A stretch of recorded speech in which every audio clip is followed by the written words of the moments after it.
Hello, everyone. We will continue to talk on the platform Sutra and on the chapter of the doubts. Today's day is Sunday, September 15, 2024. And last time we talked ended on August 25th, 2024.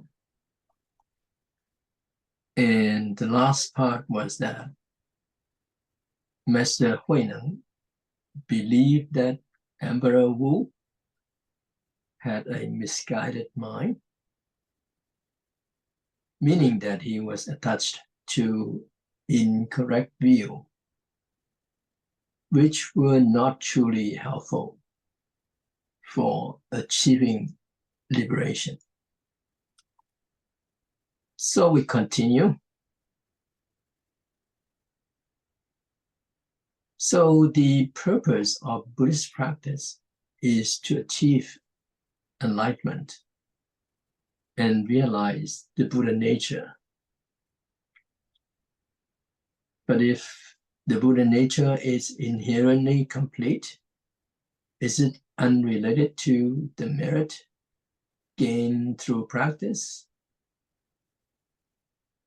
What is the view of the sixth patriarch, Huineng? So first, it is important to understand what is meant by Buddha nature. It is the true nature of all sentient beings. What is this true nature like? Buddha nature is without affliction, without discrimination, and without attachments. So we usually compare with the analogies like this. The water in the ocean is naturally still, but when the wind blows, the ocean water moves. The moving water with its waves can be compared to a mind disturbed by afflictions. When there is no wind, the water is very calm, so calm that it is like a mirror, unmoving. This represents a state without afflictions, distinctions, or attachments, which is called the true nature, also known as the Buddha nature. Since the water itself does not inherently move, it is the wind that causes it to move. Therefore, stillness is its true nature, its essential characteristic. Movement is not its original nature, but is caused by external forces. However, while this analogy is good, it is not perfect, as it may lead one to think that water, even when still, is something real and tangible. And therefore, another analogy might be more fitting, which is the space analogy. The true nature is like empty space. Space itself contains nothing. It is not any particular thing. If there is something within space, that thing is not the space itself. Because the space contains nothing, anything can exist and move within it. The existence and movement within space are temporary phenomena, temporary activities, while space itself has never moved. Although people, objects, and events move within space, space itself remains forever unmoving. What moves are the people, objects, and events themselves, not the space. So, what is space? It can be compared to the Buddha nature. Afflictions can be compared to things that move within space. Therefore, the meaning of realizing the nature should be clear to everyone. What is the nature that is realized? It is the nature of emptiness, the nature of stillness. This is what we call the Buddha nature. Achieving this realization through practice is a kind of merit known as realizing the nature. Merit refers to the practice, and the goal of practice is to help you realize this nature, which is called merit, or the achievement of merit. What about virtue then? Virtue is what gained, meaning the experience of expressions obtained through practice. We can explain it like this. A general who wins a battle on the battlefield is said to have merit. Isn't that right? After gaining merit, what should happen next? He might be granted a title, such as being made a lord or giving a piece of land. What is this called? This is called virtue. Virtue is what is received, gaining something because of merit is the meaning of merit and virtue.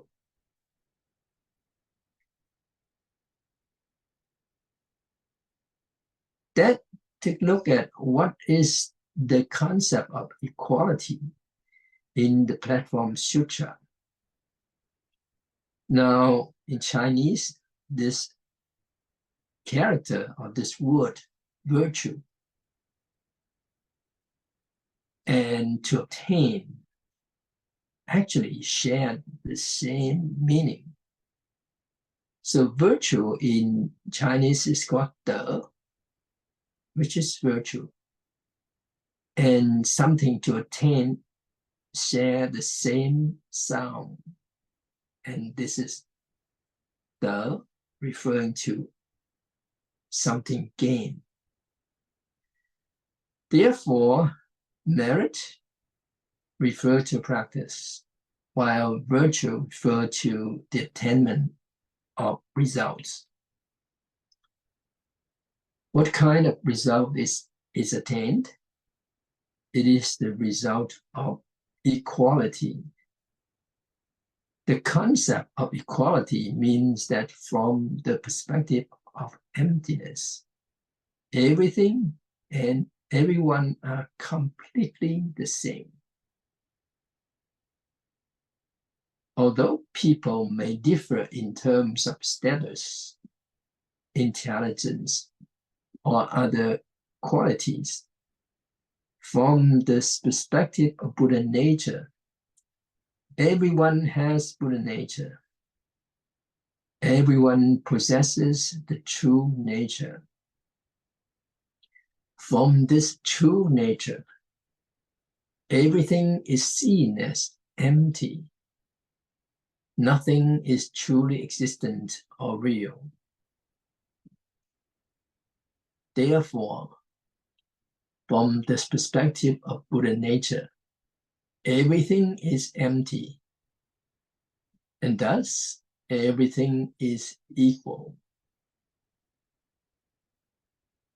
The reason for this equality is that anything that appears to exist does so only temporarily, as a material phenomenon, not as something truly real. This is what is meant by equality.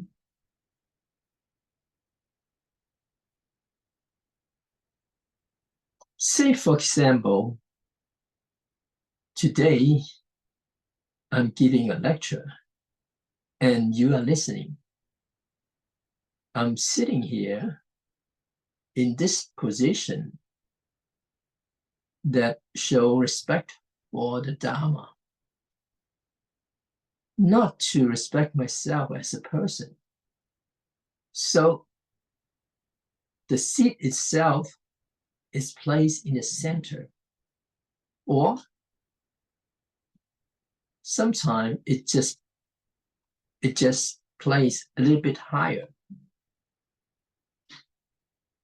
Additionally, to show respect for the Dharma and to maintain dignity, I wear more formal and respectful clothing, which reflects respect for the Dharma. If we misunderstand the concept of equality, we might think that I could take off my clothes and give the lecture alongside you in a casual manner. In doing so, we would lose the respect that should be shown to the Dharma and the teaching.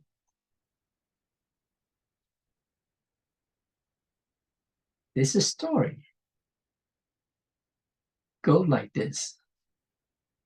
Probably you have heard the story of Chan Master Zhao Zhou Chongshen. Zhao Zhou Chongshen. When he received visitors, he had 3 different ways of greeting them. For the highest level of visitors, he received them in the meditation hall. For the second level, he greeted them at the entrance. And for the third level, he met them outside the main gate. Is this equality? You could say it is also equality because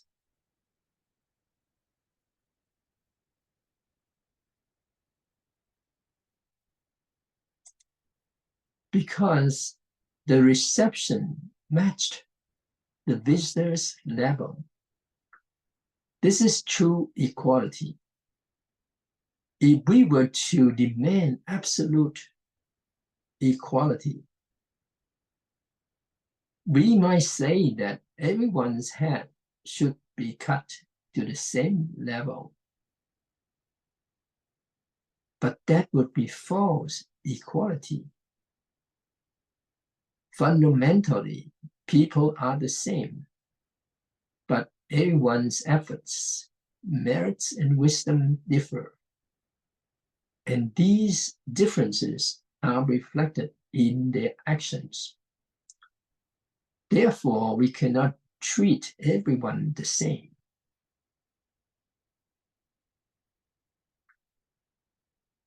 In Buddhism, there are two types of equality.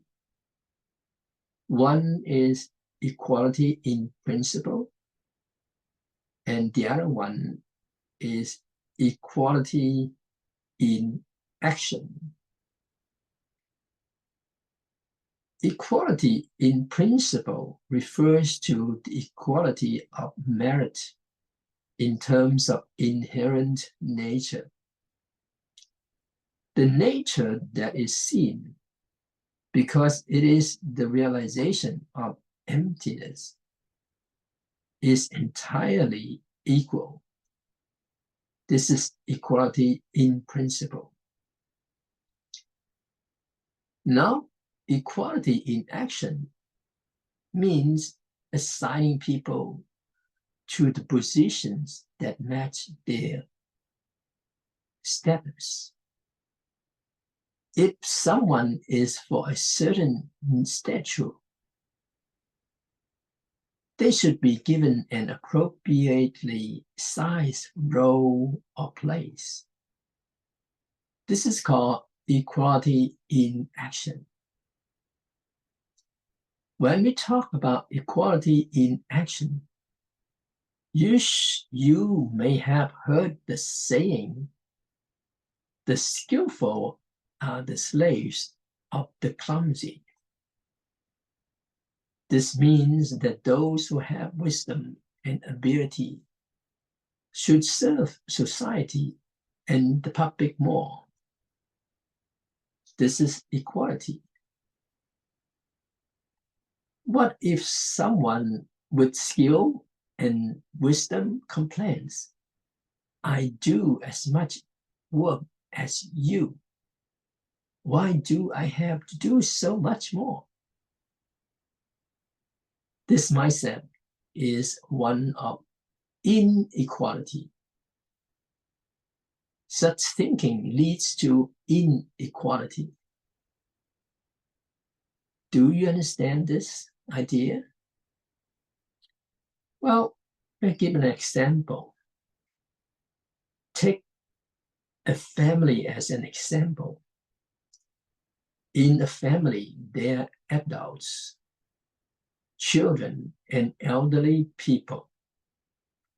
Depending on their age, seniority, abilities, and talents, they are divided into various roles. Each person plays the role they are best suited for. Is this equality? Yes, it is equality. If a son were to argue with his father, saying, "Why don't you do this work, father?" Even though the father is 65 years old, retired, and no longer capable of doing as much, while the son is young and should take on more work, that would be inequality. True equality means fulfilling each person's role appropriately, with each person taking on their responsibilities and position.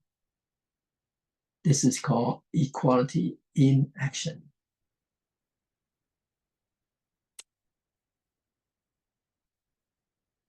Now, our teacher shared another example. He said he had a meeting with a couple.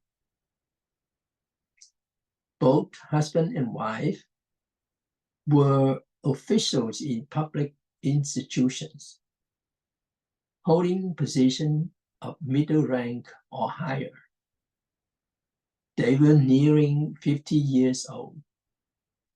Both were very frustrated and dissatisfied. So they came to consult with Shifu.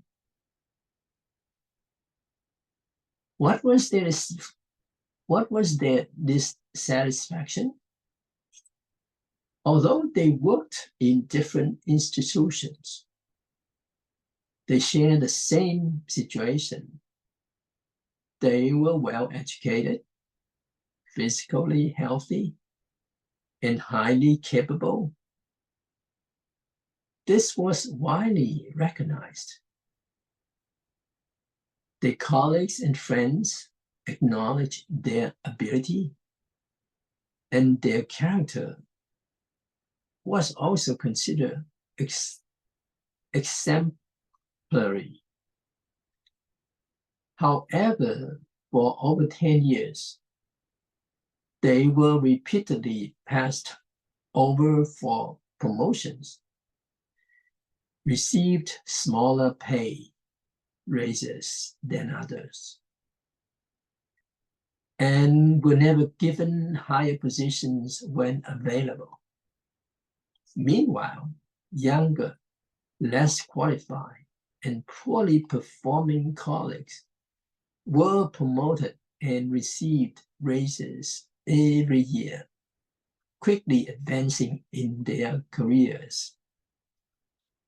This made them very upset. They said they would rather not go to work because just seeing those people made them angry. They felt that it was a world where good people were overlooked, while these scoundrels rise to the top. And they said that just going to work made them furious, because these people managed everything and flattered their superiors while oppressing those below. They asked me what to do, referring to Shifu. So Shifu told them that this was equality. And they were even more upset and said, "What kind of equality is this?"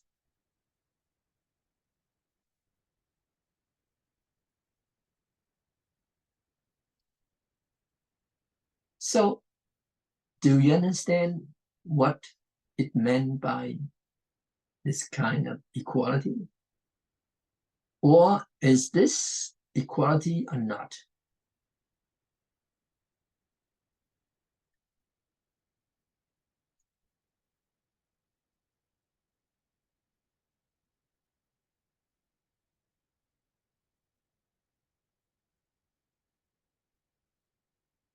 So afterward, Shifu told the couple that equality does exist. When we talk about merit, blessings, and fortune, they are all interconnected. A person's fortune, wisdom, wealth, and longevity all have their own causes and effect. When we look at this from the perspective of this life only, we might find it hard to accept such a reality. But when we view it through the lens of cause and effect over past, present, and future lifetimes, we can remain calm. The reason these people have such capability is not due to the blessings of this life. They don't deserve or shouldn't have these things in this life. But perhaps they did some good deeds in the past lives, so they are receiving blessings in this life. So The suggestion here is that in past lives, the couple did not establish good connection with others. They reflected and regretted not doing well in past lives. So they resolved to do better in this life. As a result, in this life, they have good abilities, intelligence, and character. This is already fair to them. As for those who flatter superiors and oppress subordinates, their results will eventually be revealed, even if it is not visible in this life. Their blessings may run out in the next life.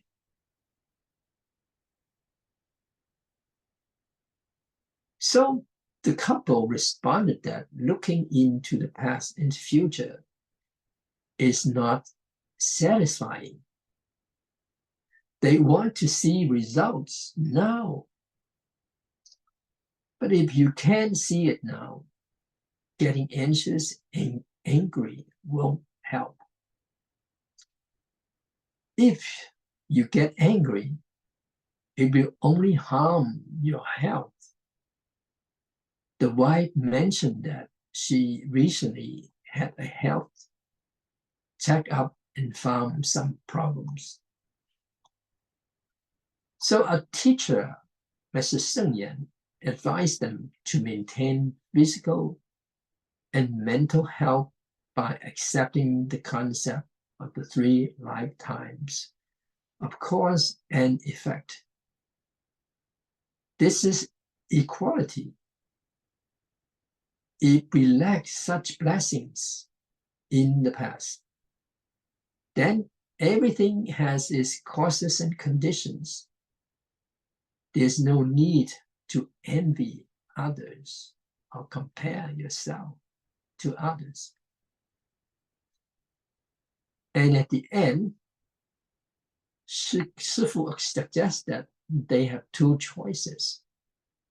First, try to change their mindset. Treat those who advance quickly with a calm attitude and politeness. This mental shift might influence a change in their attitude, which could eventually change how others view them. This could even lead to promotions and financial success. They said this was impossible. So a second opinion was offered. Resign from their position and retire early.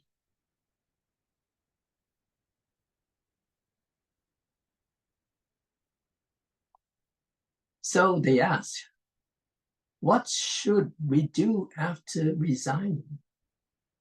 And Sifu said that they may find another job, something that brings them joy if they're not immediately facing financial hardship. So when the couple left, they thanked Shifu and said they were considering which path to take. Well, anyway, one way or another, they will have to choose one path. Otherwise, it will be a very painful situation. So hopefully with this, you understand clearer about this so-called equality. Now, before we discuss Emperor Wu of Liang building temples and offering to monks, and his question to Bodhidharma about whether there was merit in it, in the Platform Sutra, this issue is brought up and discussed.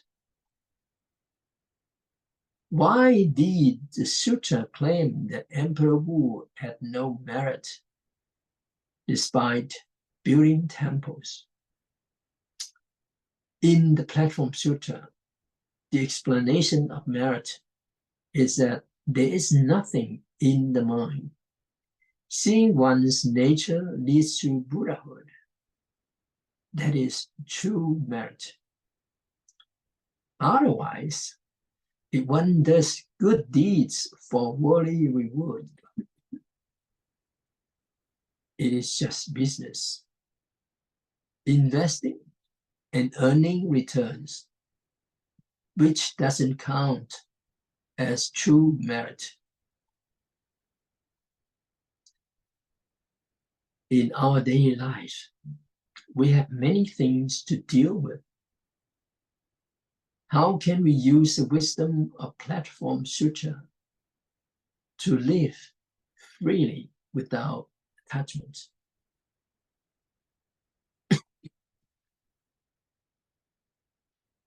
First, practicing to achieve thoughts without obstructions.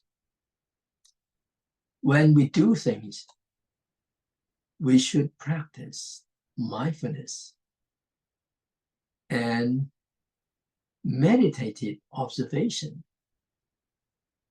Always maintain a clear and unaffected mind, as taught in the Platform Sutra, to achieve thoughts without obstructions.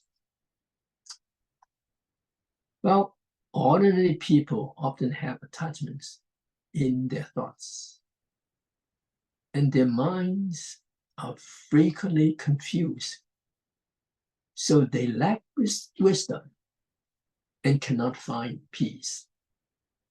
For example, something that happened yesterday may still be on your mind today.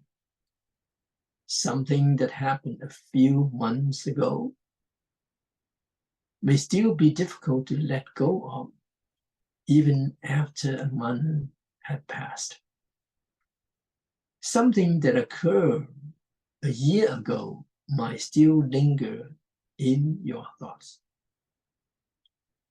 You may have forgotten something from 10 years ago, but if you encounter someone with whom you had a conflict, old feelings of anger may resurface.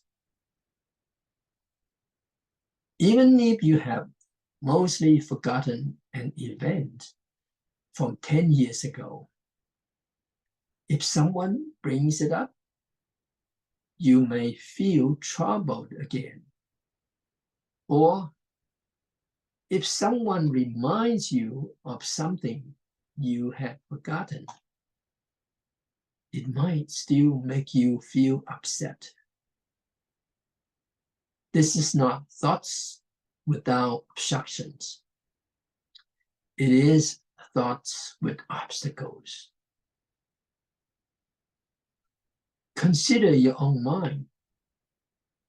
Do you often have things that you can't let go of, or that you find difficult to release? Perhaps even a dream you had last night is still on your mind now.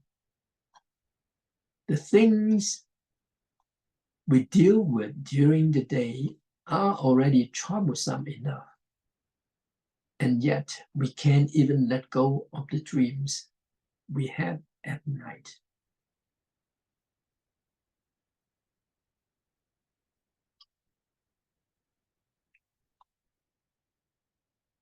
Now, if someone come and ask, Master, last night I had a dream and I dreamt about such and such. What is your reply would be?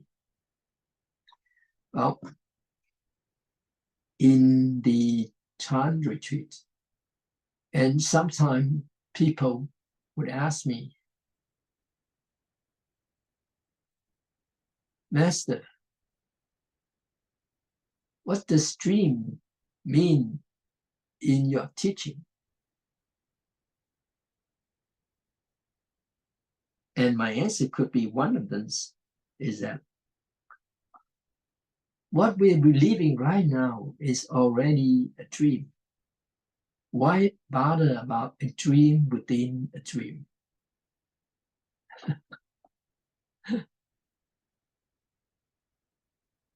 I hope they would understand.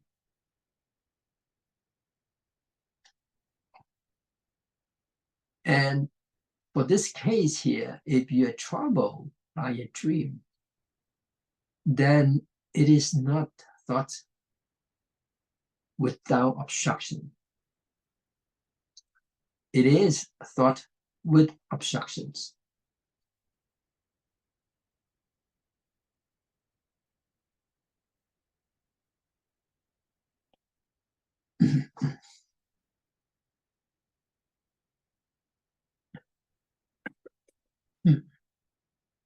But people sometimes they still worry about whatever they encounter in their daily life because they think of the dream, maybe the bad dream or something.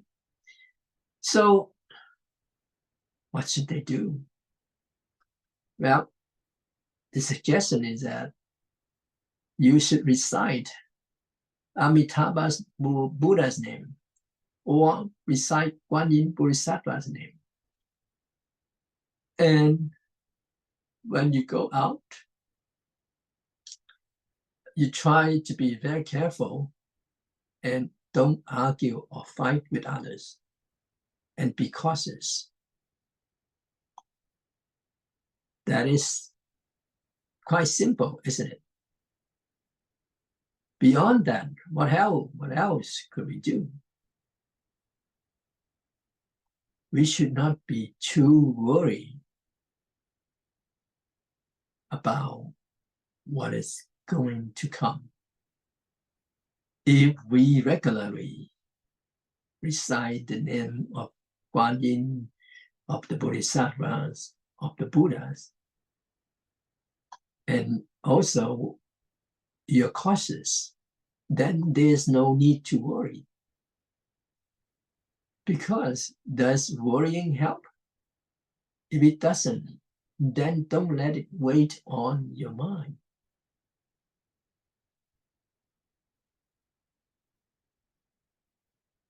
Everyone has the same potential for wisdom. Why do some have the ability to be wise, while others don't? It depends on whether you can let go and whether your mind is cluttered with thoughts.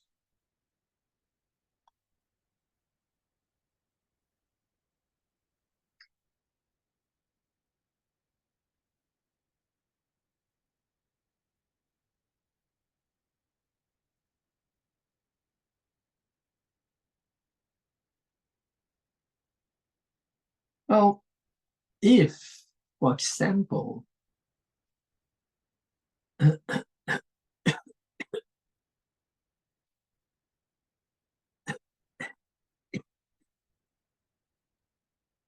if your mind is like in trouble and you don't know what to do, then we have suggestion that you may want to come to listen to the Dharma talk, or at home you read the sutras or teachings from the Buddhas. Then somehow it will be able to settle your mind.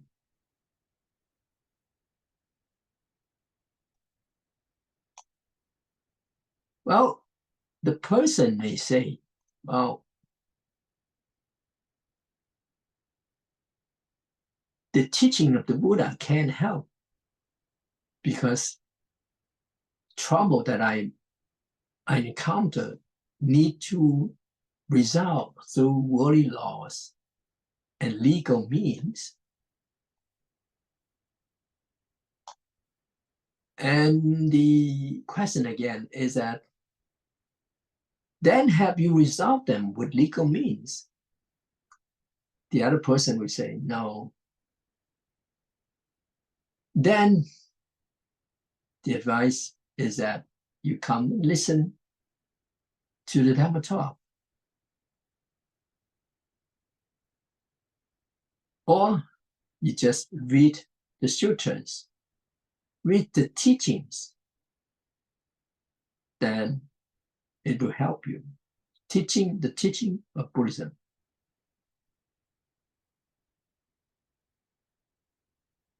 So the approach in Buddhism is very simple.